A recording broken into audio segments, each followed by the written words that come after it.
Solve the equation cos theta equals negative square root 3 over 2 over the domain 0 degrees, 360.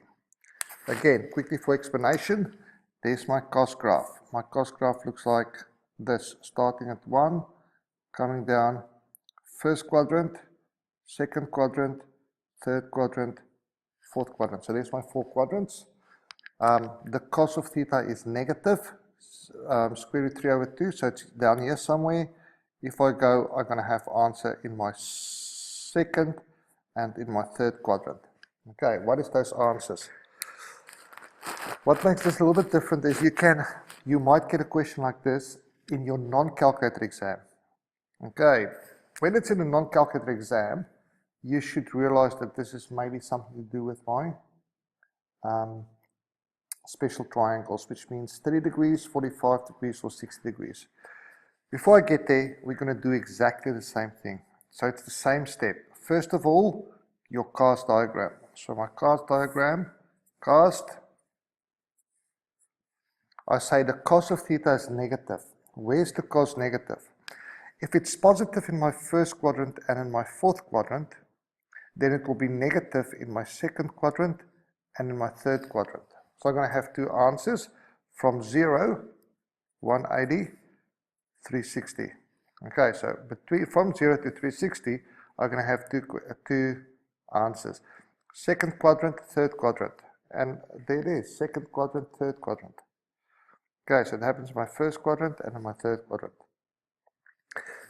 After I've done my cast, I find my reference angle. My reference angle equals the r cos, the inverse cos of, and now I don't use my negative sign.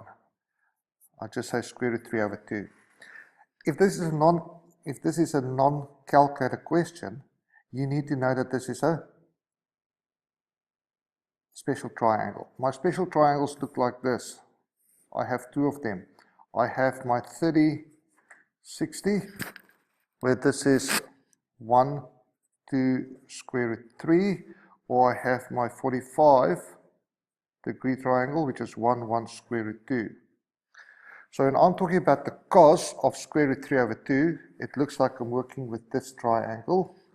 Square root 3, cos is adjacent over hypotenuse.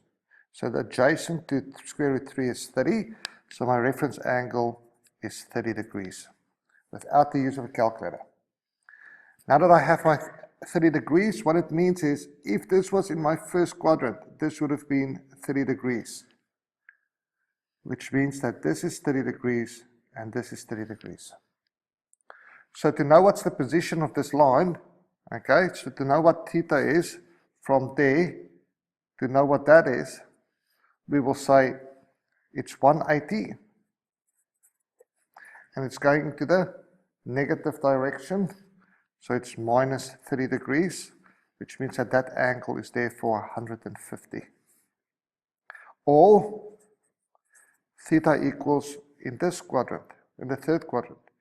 To get there, I'm going to go to 180, and I'm coming in a positive direction, so I add 30 degrees, which means that from there all the way to there is 210 degrees.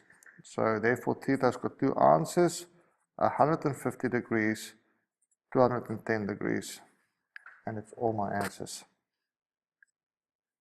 So just to recap, if this is a non-calculator, you know that this leads to special triangles. You should recognize square root 3 as well as square root 2 because that's what we have in our special triangles. Other thing that you have to remember is we never use the sign when I find the reference angle because I want to know what it is in my first. The reference angle is the angle in my first quadrant, and that will always be positive. So that is what you need to remember for this.